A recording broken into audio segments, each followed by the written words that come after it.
بسم الله الرحمن الرحيم والصلاة والسلام على سيد المرسلين سيدنا محمد وعلى آله وصحبه الكرام. Tout d'abord, je tiens à remercier l'association VSMF de m'avoir invitée. Donc, je vous remercie. Je vous remercie aussi pour votre accueil, donc tous les membres de l'association. Je suis contente et ravie de me retrouver parmi vous ces quelques heures avant le mois de Ramadan. Donc là, c'est confirmé, c'est Inch'Allah le lundi. J'ai eu l'info. Et donc pour partager un petit peu donc, mes connaissances modiques, mon savoir, mon expérience professionnelle sur tout ce qui concerne l'alimentation, le jeûne du mois de Ramadan. Avant de parler du jeûne et d'expliquer un petit peu ses fonctionnalités, je voudrais attirer l'attention sur quelque chose qui est très important. C'est l'alimentation. Donc notre alimentation, donc dans toutes les religions, dans toutes les traditions, l'acte alimentaire a toujours été précédé d'une prière, d'une invocation, d'un dua. C'est pour montrer que notre alimentation détermine notre spiritualité. Et notre spiritualité aussi, notre état spirituel est intimement lié à notre alimentation, à la façon dont nous nous alimentons et aussi à la nourriture que nous consommons. Pourquoi? Parce que, diapo suivante. Donc la façon dont nous mangeons, nous pensons, nous agissons, détermine notre état de santé. Et malheureusement, à l'époque où nous vivons, donc cette époque trépidante, le stress, on fonctionne en mode d'automatisme, donc de pilotage automatique, on ne pense pas. Donc tous nos actes sont devenus automatisés, y compris l'alimentation. Donc au moment où on veut s'alimenter, on se pose et on pense qu'on remplit un ventre. Au fait, non. Donc la nourriture que nous donnons à notre corps, eh ben, en fonction dans quel état nous nous nourrissons, le regard qu'on porte à cette alimentation, est-ce que c'est un regard positif? Est-ce que c'est un regard de frustration ou de culpabilité? Eh bien tout ça se retrouve en nous. Nous avons un corps visible, donc une partie visible de notre corps, c'est le corps physique, mais il y a aussi une partie invisible de ce corps, nos corps énergétiques, notre corps émotionnel. Donc les émotions aussi interviennent dans cette alimentation, donc dans notre mental et dans notre vie spirituelle. Et c'est pour cela que l'acte alimentaire, l'alimentation, au fait, le fait de s'alimenter est une approche spirituelle de santé. Être en bonne santé, c'est être, quand je dis que je suis en bonne santé, ça veut dire que je suis en bonne santé physique, je suis en bonne santé mentale, psychique, et aussi je suis en bonne santé spirituelle. C'est comme l'équilibre, donc les tables qui sont à 3 pieds. Vous voyez, donc les tables à l'ancienne à 3 pieds, donc si un des pieds manque, eh ben, la table n'est plus fonctionnelle, elle ne peut plus remplir son rôle. Eh bien, exactement. Donc, nous avons un équilibre, donc nous avons une triade de santé, la santé physique, la santé mentale, psychologique et aussi la santé spirituelle. Je ne peux pas être en bonne santé si spirituellement je ne suis pas bien. Et pour être spirituellement bien, il faut que je m'alimente bien. Et pour cela, donc, dans les aliments, diapo suivante. Donc, les aliments que nous consommons, il y a 2 groupes. Donc, vous avez des aliments qui vont ramener de l'énergie à votre corps. Quand vous mangez et que vous ressentez de la vitalité et que vous ressentez du punch et que vous ressentez que vous êtes bien, ça veut dire ce que vous avez ingéré comme aliments, ce sont des aliments qui ramènent de la vie, qui sont des aliments qui ramènent des taux vibratoires élevés à votre corps. Donc ils vont nourrir ce corps et ils vont donner de l'énergie. Et ils vont permettre au corps de faire toutes ces fonctionnalités, de détoxiner, de se régénérer, de se cicatriser. Eh bien, ces aliments-là, c'est ce qu'on appelle les aliments biogéniques et bioactifs. Ils génèrent, ils régénèrent et ils donnent de la vie. Et donc, c'est ce qu'on retrouve dans les aliments, voilà, les végétaux en général. Donc, l'alimentation végétale, les fruits, les légumes, le cru, le cuit, aussi les graines. Eh bien, ce type d'alimentation devrait peser pour plus de 50% dans ce que vous ingérez tous les jours, hein, voire même aller à donc 70%. Donc de votre alimentation quotidienne, si vous voulez que votre corps se régénère. Et ça, vous avez tous donc vécu l'expérience quand vous déjeunez, quand vous avez mangé un repas et après le déjeuner, vous vous sentez vraiment, vous avez envie de dormir, vous sentez que, voilà, donc vous n'arrivez pas à reprendre votre activité. Et bien tout simplement, ce que vous avez ingéré, c'est un repas qui prend de l'énergie de votre corps pour la digestion. Et ça, donc normalement, c'est pas un repas donc qui va donner de la santé. Et c'est la deuxième catégorie donc d'aliments. Ce sont les aliments, ce qu'on appelle donc les aliments biocidiques. Voilà, biocidiques, ce sont des aliments morts. Ce sont des aliments qui ont des taux vibratoires nuls. C'est une alimentation que quand je vais l'ingérer, eh bien, ça va pomper de l'énergie de mon corps et pour pouvoir la transformer. Et pas que. Donc, elle utilise de l'énergie pour pouvoir la transformer et en plus, elle ramène, donc c'est une alimentation qui est transformée, que mon corps ne reconnaît plus. Elle ramène des substances chimiques, des substances qui sont synthétiques, que mon corps ne reconnaît pas et qu'il n'est pas en mesure de transformer. Donc, il faut une prise en charge autre, donc c'est la détoxination. Eh bien, c'est une alimentation, malheureusement, c'est ce mode alimentaire qui est le plus courant maintenant et on ne se rend pas compte. Chez les enfants aussi, malheureusement, donc donc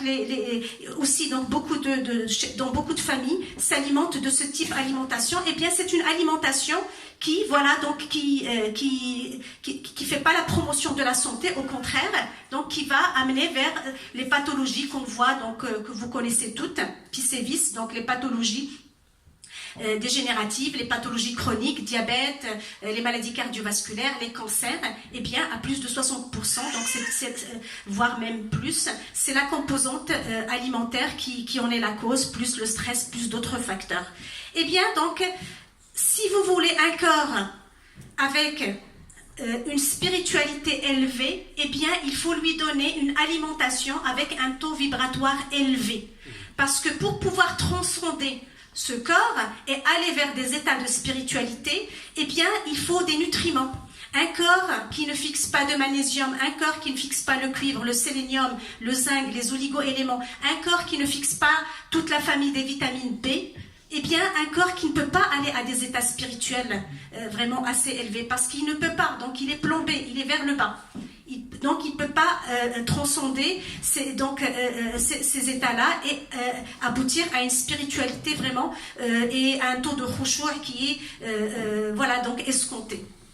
Eh bien, la conséquence, c'est ce qu'on appelle donc les troubles de la mauvaise digestion. Donc, à plus de 80%, voire plus de la population vit ces troubles qui donc se matérialisent par des ballonnements, des flatulences, de la constipation, donc des séquences constipation, diarrhée, des lourdeurs de ventre. Au fait, donc c'est au niveau intestinal, les intestins fonctionnent au ralenti, n'assimilent plus. Eh bien, donc c'est une situation qui démarre doucement et ça devient un état chronique, c'est un état donc de tous les jours.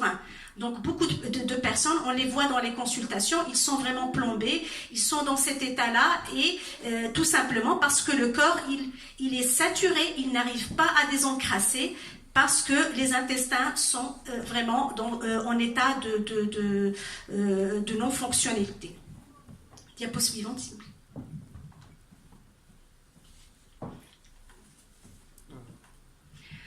C'est quoi la solution? Eh bien, nous avons une solution qui est juste miraculeuse, juste merveilleuse. Eh bien, il faut jeûner. C'est le jeûne, c'est le nettoyage tout simplement. Donc, Sidi Faisal donc, vous a expliqué vraiment c'est quoi le rôle du jeûne. Eh bien, physiologiquement, c'est ça ce qu'il faut mettre en place à notre époque. qui est donc une société de pléthore où on mange vraiment à outrance, on mange à tous les heures, on ne sait plus s'arrêter et on ne sait plus écouter son corps pour pouvoir nous guider vers l'alimentation qu'il lui faut. Eh bien, c'est un retour vers un paradigme qui n'est pas donc connu depuis la nuit des temps. C'est une pratique ancestrale et plus que ça, c'est même diapo suivante. C'est même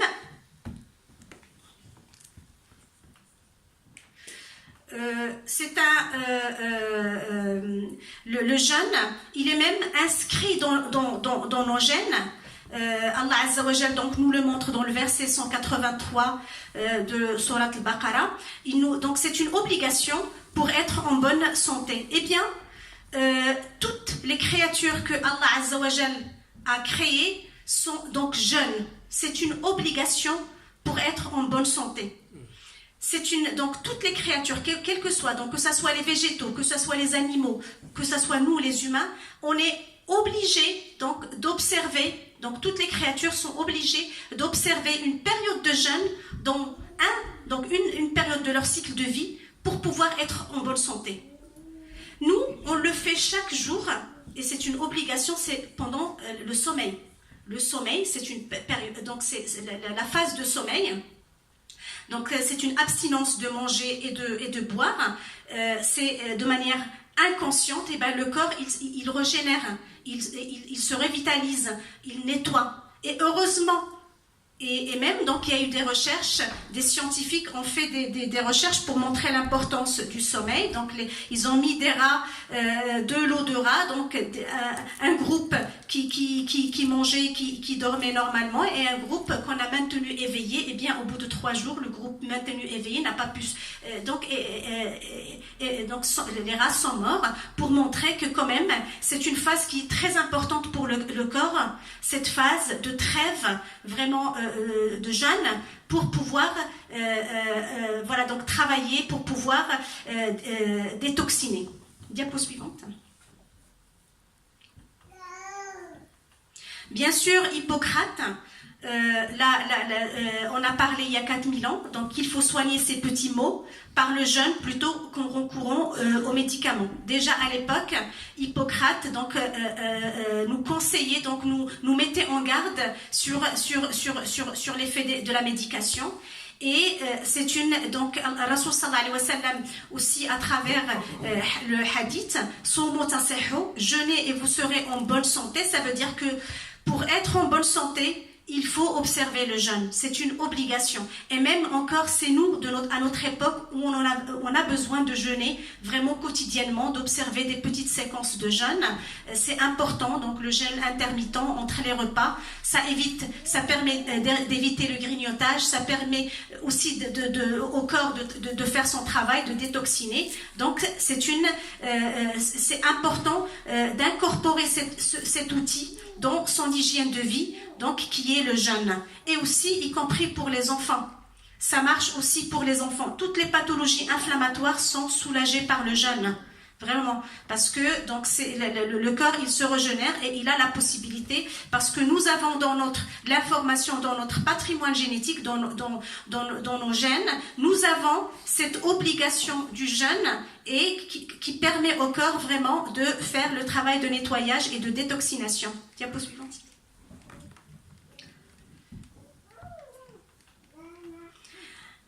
Alors pourquoi jeûner? Donc Sidi Faisal tout à l'heure il a évoqué quelques problématiques. Donc nous vivons dans une époque où on est pollué par par plusieurs types de pollution. Donc l'air que nous inhalons est donc chargé de toxines, de même que l'eau que nous buvons, l'alimentation aussi avec les pesticides, avec les modes d'élevage, pesticides aussi, les produits phytosanitaires, avec les produits que nous utilisons, donc les détergents et les produits aussi donc d'entretien du corps et tout ça. Donc tous ces produits d'hygiène contiennent beaucoup de produits chimiques, donc ce qu'on appelle les perturbateurs endocriniens. Eh bien, pour toutes ces raisons-là, donc nous devons jeûner pour pouvoir aider le corps à détoxiner. Il y a aussi Une autre pollution que je n'ai pas citée ici, c'est la pollution électromagnétique. C'est les ondes électromagnétiques, c'est les portables, c'est les Wi-Fi. Ça aussi, ça perturbe pas mal l'équilibre du corps. Donc, il faut en prendre conscience. Diapo suivante. Alors, quels sont les symptômes qui doivent nous alerter? Eh bien, d'abord, la fatigue chronique. Une fatigue chronique, c'est-à-dire qui dure plus d'une semaine, 10 jours. Donc, si les personnes qui sont tout le temps fatiguées, eh bien, il faut se poser la question que leur corps est encrassé et il faut détoxiner. Une mauvaise qualité de sommeil, donc les insomnies, ça aussi. Donc, le sommeil, c'est une fonction vitale. Le corps a besoin du sommeil pour pouvoir se détoxiner, pour pouvoir se revitaliser. Les troubles digestifs, donc que j'ai cité tout à l'heure, les troubles articulaires, toutes les problèmes d'articulation. Donc ça aussi, ce sont des problématiques qui nécessitent de jeûner parce que ce sont des encrassements et donc le jeûne permet d'évacuer donc tous ces encrassements. Bien sûr, quand on est encrassé, le système immunitaire aussi est faible, donc n'arrive pas à faire son travail. Donc on est tout le temps malade, on attrape des virus, des bactéries, ce qui nous amène à consulter assez souvent. Donc du coup, ça fait des traitements aussi d'antibiotiques, d'anti-inflammatoires qui encrassent encore plus le corps, et aussi les troubles d'humeur. Les troubles d'humeur, ça veut dire qu'on n'a pas au niveau cérébral, donc on va procrastiner nos projets, on n'arrive pas à mettre en action nos projets, on reporte toujours et on est dans cette irritation. Et bien tout ça parce que votre corps, il est plombé, il est encrassé, il est saturé, donc il faut mettre en place le jeûne. Diapo suivante. Alors, le jeûne, c'est une mise au repos du tube digestif. Plus de 70% de notre énergie vitale est utilisée par le corps pour la digestion, pour digérer. Et vous imaginez quand vous mangez à longueur de journée, quand vous grignotez et quand votre corps est tout le temps en train de digérer, donc l'énergie est mobilisée par le tube digestif. Quand vous jeûnez, eh bien, l'énergie va être de la digestion, donc va être mobilisée et sera utilisée par nos émonctoires, nos organes qui vont détoxiner, qui vont purifier, qui vont réparer, qui vont régénérer. Et ça, nous l'avons dans nos gènes. On est programmé. Le corps, Allah Azza wa Jal, donc tel qu'il a créé le corps, il a mis en lui tout le programme, donc le programme, tous les moyens pour pouvoir vivre en bonne santé. Ça veut dire qu'il sait réparer, il sait nettoyer, il sait purifier, il sait détoxiner, il sait cicatriser, régénérer, sauf que il fait ces fonctions-là quand il est bien entretenu. C'est comme une machine. Vous achetez un appareil, donc c'est juste une métaphore, et bien vous avez un petit guide avec, donc vous regardez comment entretenir votre machine et vous lui donnez le produit qui lui faut, convenable, qui est adéquat à son fonctionnement. Et bien le corps pareil, si vous lui donnez pas l'alimentation qui est adéquate à son fonctionnement, c'est-à-dire vous lui donnez pas l'alimentation vivante, parce que nous, on est programmé pour vivre à plus de 70% consommer des aliments végétaux, d'origine végétale, et les 30% donc d'origine animale. Et c'est pas une obligation, donc on n'est pas obligé, donc on peut alterner. Diapo suivante.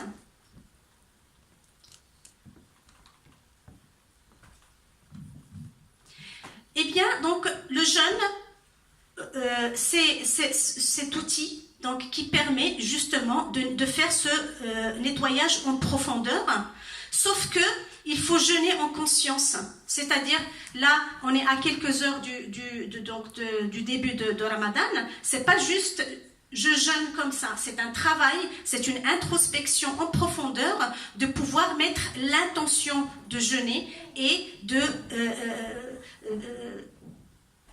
visualiser aussi que pendant le jeûne, je ne le vis pas que dans ma tête, subhanallah, parce que le jeûne, il est programmé en nous aussi. Donc, on doit jeûner. Nos organes savent que Ramadan, c'est à quelques heures. Nous, on pense que donc, on résume notre corps à notre tête, à notre cerveau, à notre partie vraiment cartésienne en nous. Eh bien, non. Donc le corps aussi, il a cette perception, donc il sent qu'on va rentrer en phase de jeûne et il demande que ça. Et c'est pour cela que cette intention est importante de pouvoir la visualiser, de pouvoir la travailler en soi et donc qu'elle soit vraiment faite de manière répétitive. Donc de renouveler cette intention pour que le jeûne puisse être vraiment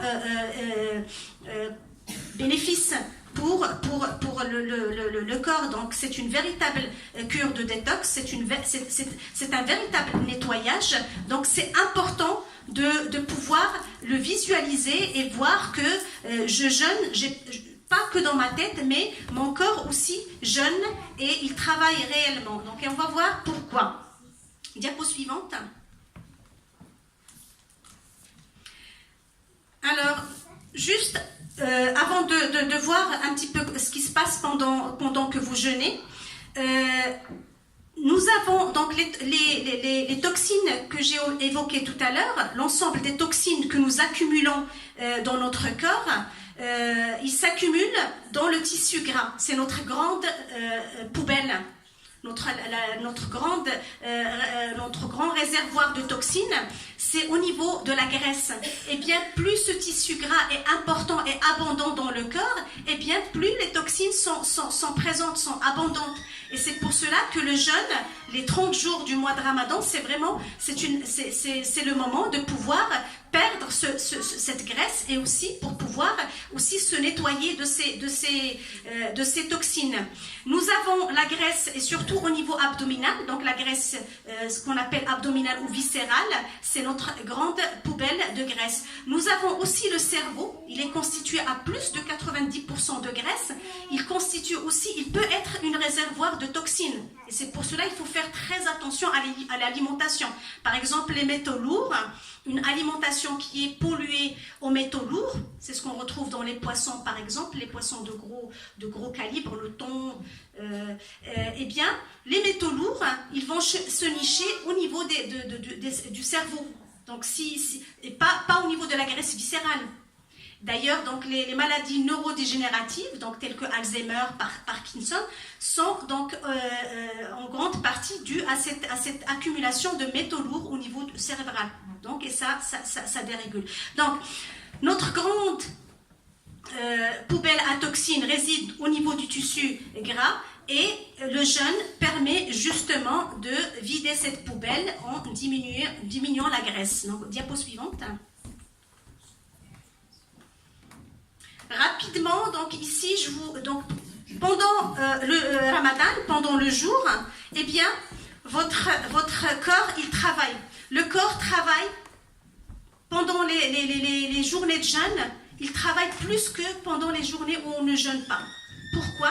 Parce qu'il a un grand chantier de détoxination.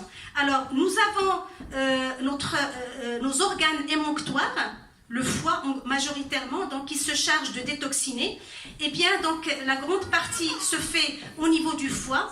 Alors, juste à titre comparatif, quand vous mangez une pomme, quand vous mangez un repas fait à base de légumes, eh bien, la digestion, elle dure quelques heures. Elle dure de 6 à 8 heures. Ça dépend du repas. S'il est un peu copieux, donc ça va être un petit peu plus long. Donc, c'est une histoire de 6-8 heures. Et donc la digestion se fait. Le corps, pour la détoxination, nécessite plusieurs jours. Ça peut être plusieurs jours, ça peut être plusieurs mois et même des fois plusieurs années. Ça dépend de notre poubelle à toxines. Les personnes qui sont par exemple, qui ont des traitements chroniques, la médication, c'est une source de toxines. Et bien, ces personnes-là, vraiment, ils vont mettre des mois et des mois pour détoxiner. Donc, et c'est pour cela que c'est important de faire, encore une fois, attention à son alimentation pour pouvoir, justement, éviter ces longues périodes de détoxination. Donc, le foie s'encrasse et comme la détoxination nécessite plusieurs étapes, eh bien, donc, ça peut être un facteur limitant.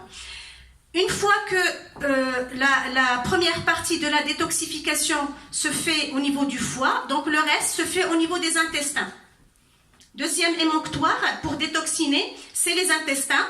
Eh bien, imaginez si vous avez des intestins, comme on a décrit tout à l'heure, plombés avec des séquences de constipation, de diarrhée, des intestins qui n'assimilent plus rien, ils n'assimilent plus les vitamines, les oligo-éléments. Eh bien, qu'est-ce qu'ils vont détoxiner? Ils ne sont pas en mesure d'être fonctionnels. Donc, ils vont s'encrasser davantage.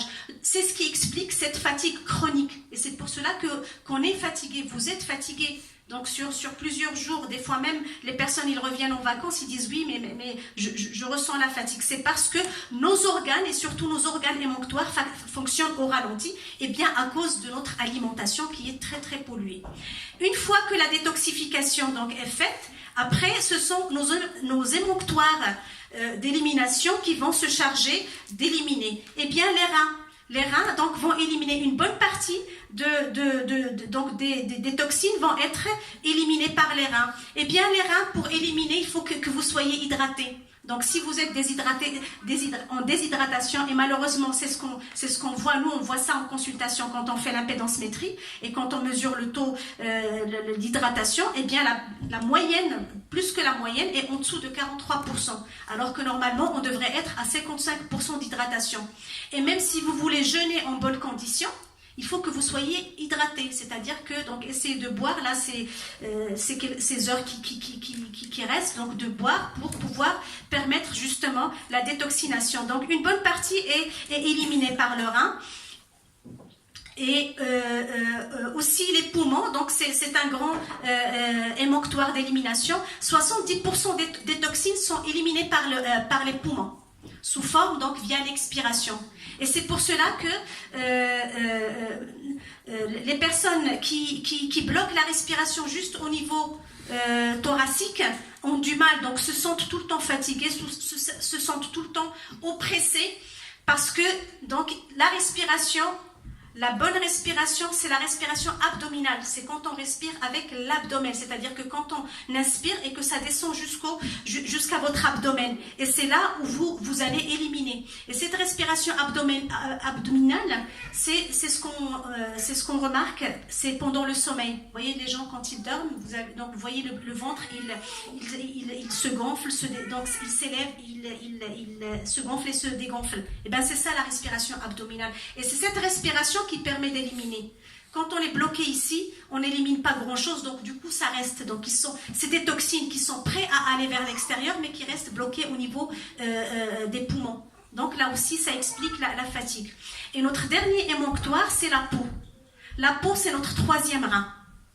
Donc, ça permet d'évacuer via la transpiration, et c'est pour cela aussi, donc pendant Ramadan, pendant la période de jeûne, on remarque que notre transpiration, elle change d'odeur, et bien tout simplement parce qu'il y a des toxines qui sont évacuées. Et c'est sain. Donc il y a beaucoup de gens qui disent oui, qui se plaignent de l'odeur. Non, c'est parce que votre corps, il est en train d'évacuer les toxines.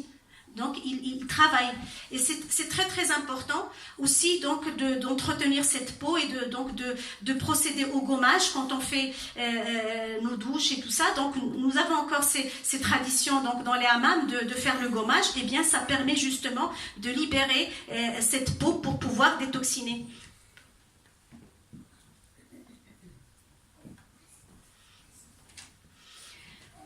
Alors, quand vous avez jeûné, tel qu'on l'a indiqué, avec l'intention, avec la visualisation que vos émonctoires travaillent, eh bien, quel est le bénéfice? C'est que vous refaites une santé neuve. Et ça, on le ressent dès les 4e, 5e jours, vraiment les premiers jours de Ramadan.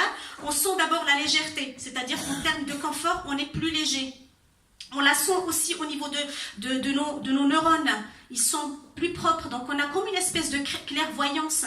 Les personnes qui ont déjà passé des examens pendant Ramadan, ils gardent le souvenir qu'ils étaient très performants. Et bien, tout simplement parce que vos neurones étaient propres et votre capacité de rétention était meilleure. Et c'est pour cela que Ramadan aussi, c'est une saison d'apprentissage, de démarrer des apprentissages. Voilà, donc l'apprentissage du Coran ou votre apprentissage. Donc c'est un moment propice d'apprentissage parce que toutes les capacités intellectuelles sont au top, sont stimulées, et donc ça aide aux apprentissages. Ramadan aussi, c'est une occasion de perte de poids. Pour les raisons qu'on a dit, donc la graisse, c'est le moment donc où le corps il détoxine, et bien la graisse aussi, donc il y a une lyse, une autolyse donc des cellules graisseuses, et le corps donc il se débarrasse de sa graisse. Ramadan aussi, c'est la période de réguler le comportement alimentaire via les sensations de faim et de satiété. Donc, on est obligé d'attendre la rupture du jeûne pour pouvoir manger, donc on ressent la faim. Eh bien, c'est ça les régulateurs donc, de notre poids. Notre poids de forme, il est génétique. On est censé vivre avec notre poids de forme. Sauf que ce poids de forme, il s'exprime quand on est régulé sur les sensations physiologiques de l'alimentation, à savoir la satiété et la faim. Diapo suivante.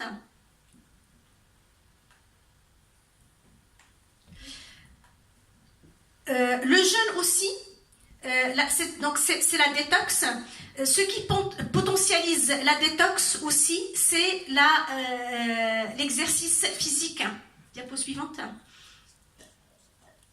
Les personnes qui ont l'habitude de faire du sport, il faut continuer à le faire pendant Ramadan. Il ne faut pas s'arrêter parce que vous êtes en mode de détox.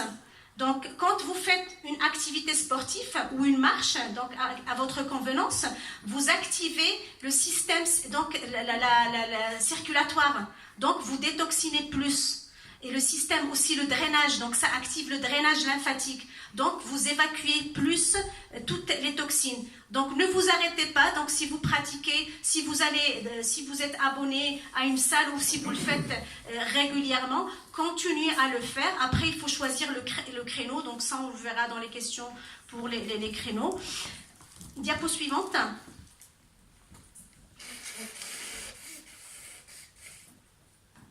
Donc, comment préparer son jeûne? Donc, il reste quelques heures, parce que donc, cette intervention, ça fait un moment que je l'ai démarrée. D'abord, il faut s'hydrater.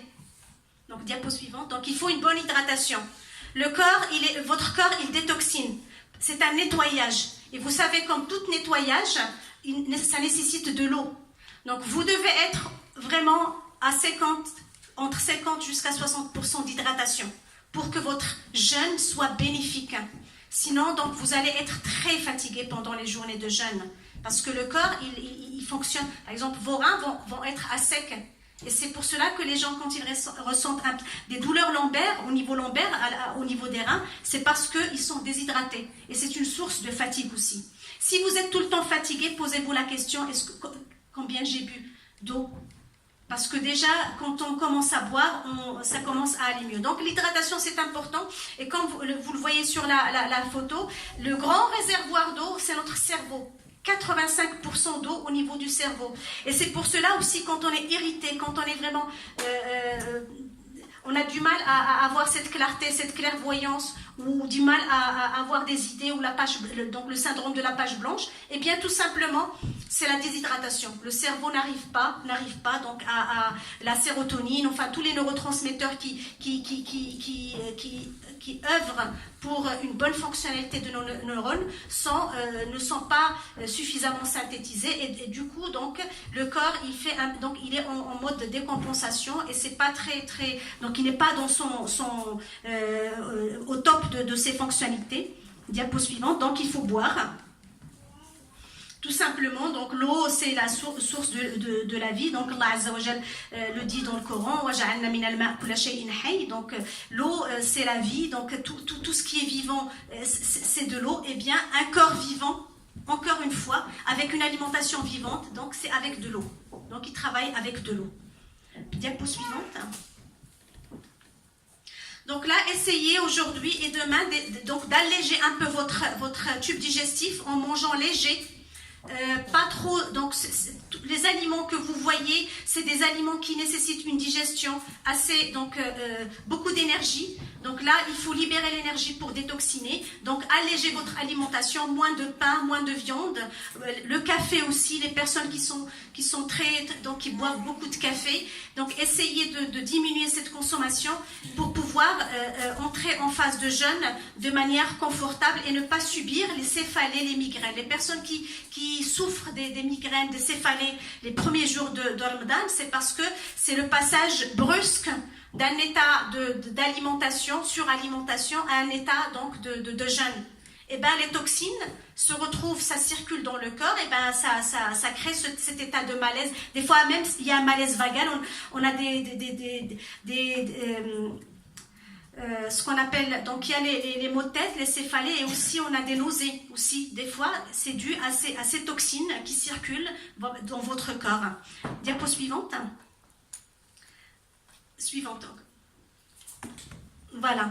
Donc aujourd'hui et demain, essayez de vous alimenter comme ça. Prenez donc des soupes, des shorbas légères, des salades de fruits, donc crus, cuits, et buvez énormément. Donc ça va vous aider vraiment donc d'entamer votre jeûne assez confortablement.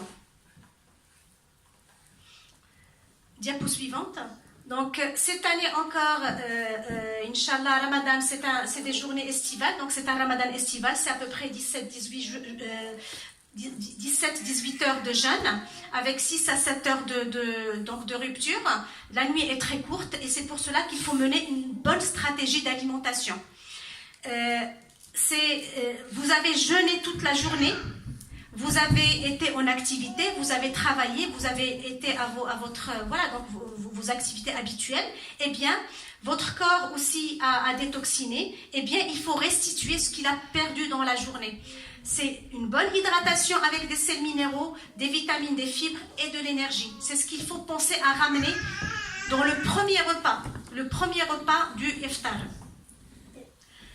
Alors là, donc vous arrivez, donc là on a jeûné, donc pour la rupture du jeûne. La rupture du jeûne, le prophète sallallahu alayhi wa sallam nous a conseillé donc de rompre le jeûne avec des dattes, diapo suivante, donc des dattes, aswadain, des dattes et de l'eau, ou bien des dattes trempées dans du lait. Pourquoi la date, spécifiquement la date? Eh bien tout simplement parce que, diapo suivante, au moment où vous arrivez donc à la fin de la journée, donc à la rupture du jeûne, vous êtes en état d'hypoglycémie. Donc là, vous êtes dans cette situation-là. Il y a même des personnes qui commencent à trembler, qui commencent à avoir vraiment à rentrer en phase d'hypoglycémie, donc la crise carrément. Eh bien, quand vous ramenez des dattes, et c'est le seul sucre conseillé à ce moment-là, vous rétablissez la glycémie de manière vraiment douce, sans qu'il y ait de pic d'insuline. Vous voyez, donc la glycémie revient à son état normal, vraiment doucement, avec donc sans sécrétion d'insuline, ce qui permet de vous mettre dans un état d'apaisement, ce qui vous permet d'aller de faire la prière dans un état d'apaisement et revenir après vers votre repas, de manière vraiment avec la sakina, avec l'apaisement. Et donc, par contre, quand vous ramenez du sucre, des jus, des smoothies, eh bien, vous créez un état de saturation, un état de satiété, de fausse satiété. Parce que les personnes, donc, ils ont faim, ils ont surtout soif. Beaucoup, donc, dans les erreurs, c'est donc de ramener des jus, des smoothies, des sodas. Il y en a qui commencent avec les sodas, donc quelque chose de sucré. Eh bien, vous envoyez une information à vos centres de cerveau, le centre de satiété, donc il envoie, et le cerveau renvoie la satiété parce qu'il y a un pic de sucre, de glycémie qui monte, et qui sature carrément les cerveaux, donc le centre de satiété. Donc c'est une fausse satiété. Après, donc vous vous sentez rassasié, sauf que vous n'avez pas mangé l'essentiel, vous n'avez pas restitué ce que votre corps a perdu dans la journée. Et c'est pour cela que ce type donc de rupture de jeûne avec des jus et avec des produits sucrés, ça peut être des gâteaux, eh bien, avec les journées de Ramadan, les gens se retrouvent fatigués. à la mi-Ramadan, voilà, le 17e jour, le 20e jour, les gens sont très fatigués parce que vous ramenez à votre corps que des calories. Vous ne lui ramenez pas les éléments essentiels. Et forcément, il se fatigue parce qu'il est, n'oubliez pas qu'il est en mode détox. Donc, il est en train de se nettoyer. Donc, il a besoin que vous lui rameniez les outils qu'il utilise pour travailler. Et le corps, notre corps, il ne fait pas la différence. Il sait fabriquer la calorie, mais par contre, il ne sait pas fabriquer la vitamine C. Il ne sait pas fabriquer la vitamine B2, par exemple. Il faut la lui ramener, le magnésium. Vous voyez, donc, quand vous lui ramenez une alimentation adéquate à ce qu'il attend, eh bien là, il fonctionne bien. Et après, les douceurs, on les prend après. Donc, diapo suivante. Donc, suivante encore, non, puisque là. Alors, donc, la bonne hydratation. Diapo suivante, ouais. La bonne hydratation, eh bien, donc, pour la ramener, il y a plusieurs façons de la ramener. Il n'y a pas que l'eau, vous n'allez pas vous boire des litres et des litres. Donc, vous la ramenez sous forme des shorbas, des soupes, des harira. Donc, si vous aimez le harira, donc faites-la plutôt légère. Donc, pas trop épaisse, pas trop avec la farine, donc allégée. Évitez de boire le café directement ou le thé ou café au lait. Donc, laissez les boissons café, thé, vraiment en dernier. Donc, vous ramenez donc des soupes, vous ramenez, voilà, donc, et les thés, café légèrement sucrés vers la fin du repas. Diapo suivante. Tout ce qui est vitamines, fibres, minéraux, oligo-éléments, eh bien, c'est les légumes. Les légumes sont très peu consommés, malheureusement, à Ramadan, au détriment des féculents. On consomme beaucoup de féculents, beaucoup de fruits, mais pas beaucoup de légumes. Les fruits aussi sont sucrés. Vous voyez, ça ramène les fibres, ça ramène les vitamines, mais n'oubliez pas, sont sucrés. Ils contiennent que du fructose. Et le fructose, il est pris en charge par le foie, contrairement au glucose. Alors, le foie, n'oubliez pas qu'elle détoxine. Elle est en période de nettoyage, de détox. Donc, laissons notre foie travailler, ne la surchargeons pas avec notre alimentation. Donc, pensez à manger des légumes, vraiment suffisamment de légumes sous différentes formes, crus, cuits, le soir. Diapo suivante.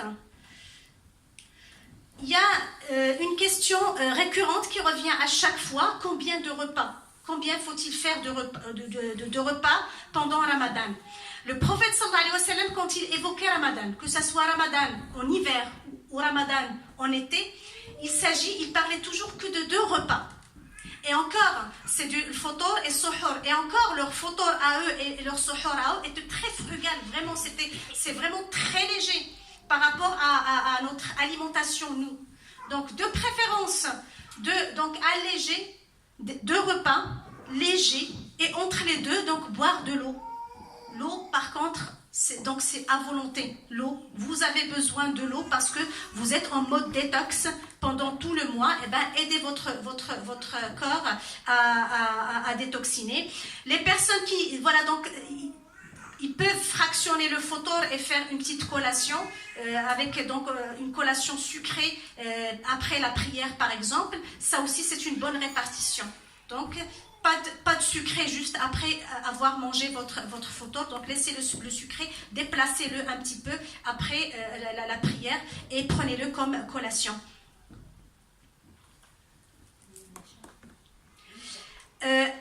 Pour être, voilà, donc de manière techniquement parlant, si on veut dire les choses, donc si vous voulez un fotor qui donne de la santé, évitez donc ce type de fotor qui malheureusement c'est des fotors culturels, donc on a l'habitude de manger ça. Et bien les féculents, c'est pas leur place pendant le fotor. Le fotor, c'est l'énergie, donc sous forme, voilà, donc l'énergie, les légumes, les vitamines, les fibres. Là, tout ce qui est, voilà, donc à base de féculents, ça c'est pas à sa place, c'est pas au niveau du fotor, parce que quand vous mangez un fotor comme ça, après pour la salade, voilà, donc vous allez digérer, votre corps va être en train de digérer Les féculents prennent, donc c'est des sucres lents, et en plus c'est des féculents qui sont mélangés avec donc du gras et du sucré, et bien ça nécessite une digestion. Donc vous voyez, donc après vous ne serez pas en apte d'être dans une position de la prière et d'atteindre des états spirituels. Vous voyez comment l'alimentation elle impacte votre état de spiritualité. Si vous voulez être dans des états spirituels transcendants, dans un état de khushu', il faut être léger. Il faut manger, et manger léger, c'est à base de vraiment de végétaux, de légumes, plus de légumes que de viande. Donc un photor modèle, diapo suivante, c'est un photor de ce type-là. Donc c'est des légumes avec un peu de viande, une salade donc de légumes avec des protéines d'origine végétale sous forme de pois chiches. Vous pouvez aussi amener une petite viande à côté, mais c'est plus un photor comme ça.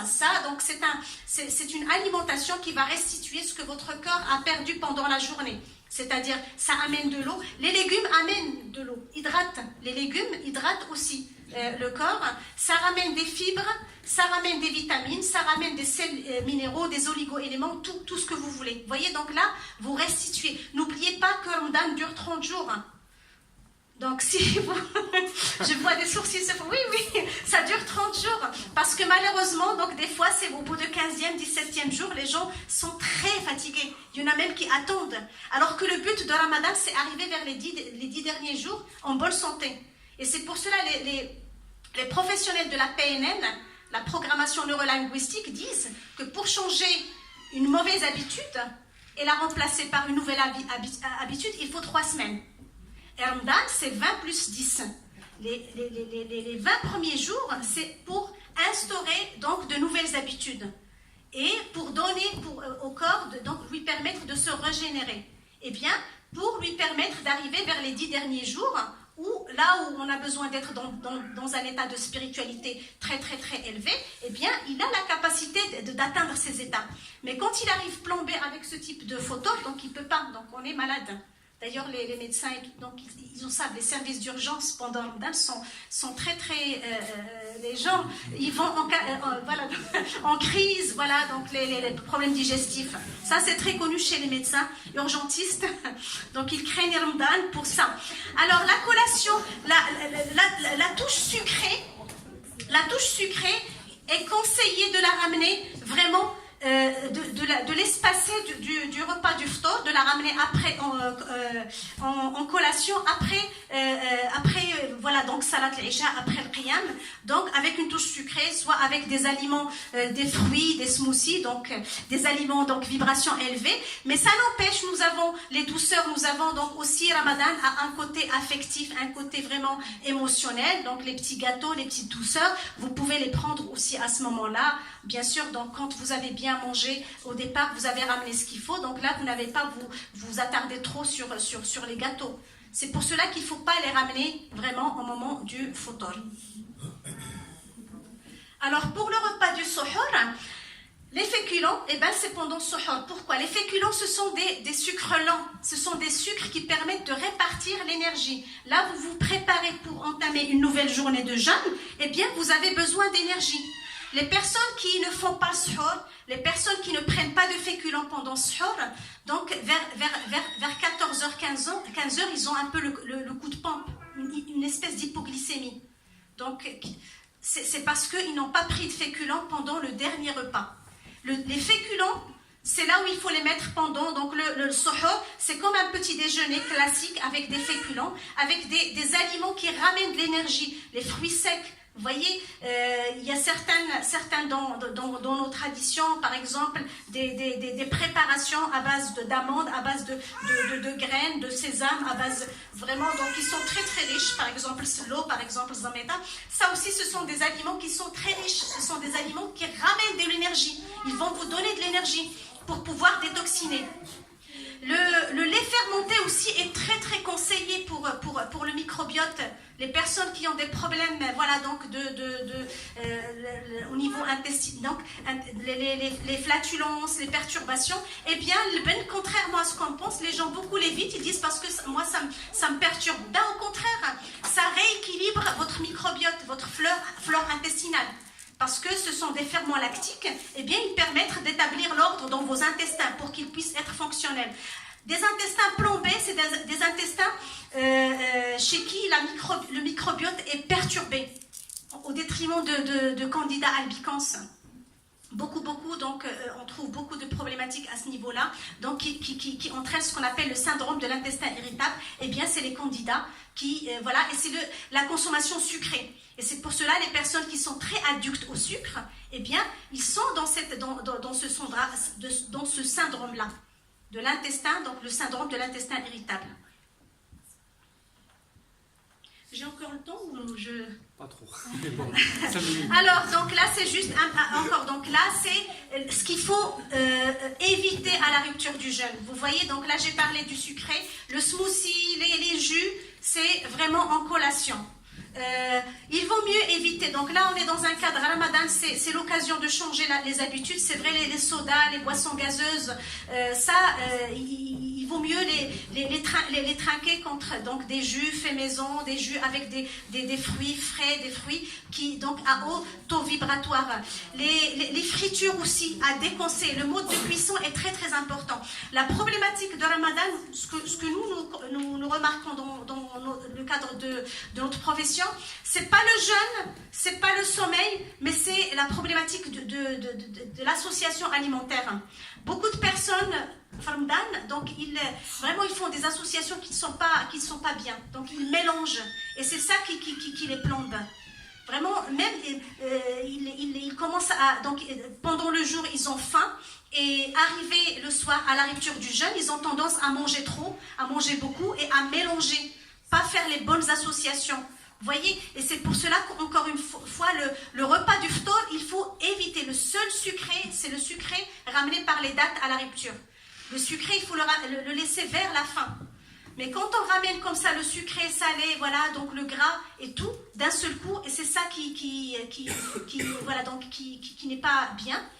Sachez que votre estomac, vos organes sont en mode détox. Votre estomac n'a pas travaillé toute la journée. Quand vous ramenez cette masse, cette quantité d'un seul coup d'aliments, eh bien, c'est juste impossible pour elle, pour pouvoir digérer tout ça. Et c'est pour cela que c'est un peu contre-productif. Vous jeûnez le jour pour détoxiner et le soir, vous ramenez des aliments qui vont encore plus plomber donc, votre tube digestif. Donc évitez les fritures, évitez vraiment donc, les gâteaux trop sucrés, trop gras.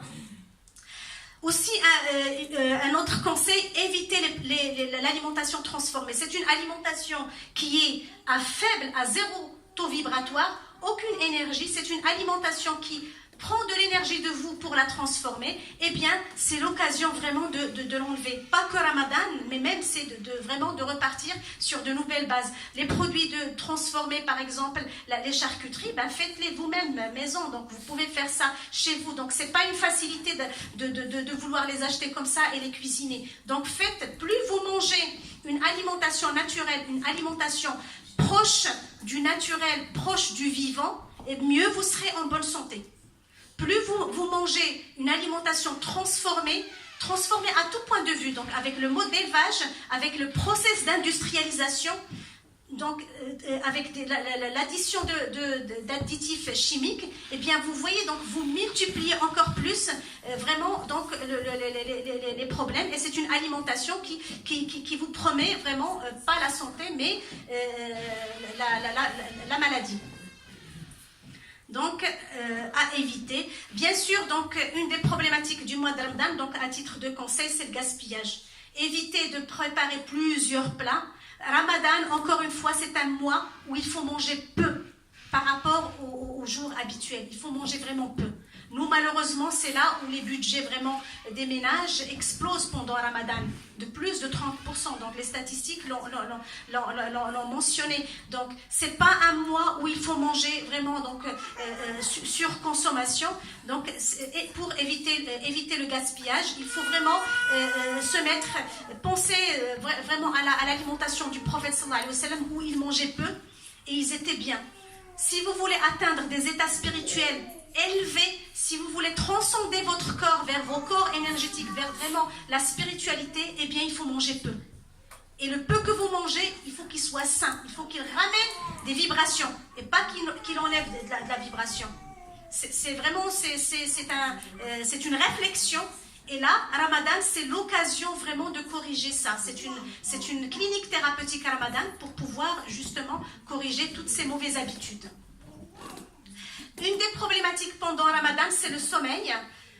Alors, notre mode d'alimentation change et aussi nos sommeils. Alors, sachez que le cerveau, notre cœur, a besoin de son nombre de sommeil, que vous le ramenez sous forme de bloc, par exemple 7-8 heures, que vous la ramenez en bloc ou que vous la ramenez fractionnée, le corps, il a besoin de retrouver le compte du nombre de sommeil. Ça veut dire quoi? Nous, avec Ramadan, donc notre sommeil est fractionné. Ça veut dire qu'il faut, ce que je n'ai pas dormi pendant la nuit, il faut le déplacer dans la journée. Donc faire des siestes, prévoir des siestes, une ou deux siestes. Donc vous la programmez en fonction de votre journée. C'est important pour que vous puissiez être dans un état de spiritualité, dans un état vraiment donc de khushu' et aussi physiquement pour ne pas être trop fatigué. Eh bien, il faut changer, voilà, donc et faire donc des siestes, c'est-à-dire quand vous rentrez de votre travail, essayez de vous reposer. Les journées sont longues, c'est 17 à 18 heures donc de jeûne. Programmez une ou deux siestes en fonction de votre planning pour que vous puissiez être bien la nuit pour faire votre qiyam et aussi pour pouvoir être présent pendant le fajr, parce que Ramadan, encore une fois, donc c'est une saison de spiritualité, et quand on a bien pensé ça, et c'est pour cela que on ne se propulse pas comme ça dans le mois de Ramadan, il faut vraiment réfléchir à sa journée, réfléchir à son sommeil, à son alimentation. C'est très très important. Eh bien, donc quand on a bien réfléchi, quand on a mis en place un petit peu notre feuille de route, eh bien les choses se font naturellement. Vraiment et normalement. Parce que si Allah Azza wa Jalla nous a obligés de faire 30 jours de jeûne, ça veut dire qu'il nous promet la santé, ça veut dire que c'est pour notre bien. C'est qu'il y a la santé. Sauf que nous, on ne gère pas, donc on essaye, donc on ne fait pas de telle sorte pour adapter le sommeil aussi. Donc vous l'adaptez au mois de Ramadan, et bien après vous allez vous ressentir bien. Donc c'est une réflexion à faire, et donc c'est pas... voilà. Donc là j'arrive vers la fin, donc encore une fois, le mois de Ramadan, c'est une occasion pour nettoyer son corps. Et donc, et celle qui vient, donc là la version. Donc c'est une occasion pour vraiment évacuer les toxines. C'est une occasion pour remettre le corps à neuf, pour pouvoir se nettoyer. Et justement, donc on dit pour nettoyer le corps et après nettoyer l'âme. On ne peut pas, encore une fois, arriver vers l'âme pour la nettoyer si le corps n'est pas nettoyé, s'il est plombé. Vous voyez, donc c'est lié. L'alimentation, notre regard à l'alimentation, notre choix alimentaire, eh bien,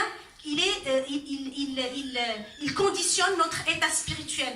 Et malheureusement, moi je le vois dans ma pratique, beaucoup de gens, vous voyez donc la table à 3 pieds, eh bien l'aspect spirituel est très très frustré chez beaucoup de personnes. Ils n'arrivent pas à faire ce qu'ils souhaitent faire en termes vraiment pour s'approcher plus de Allah, parce que justement leur corps ne les porte pas.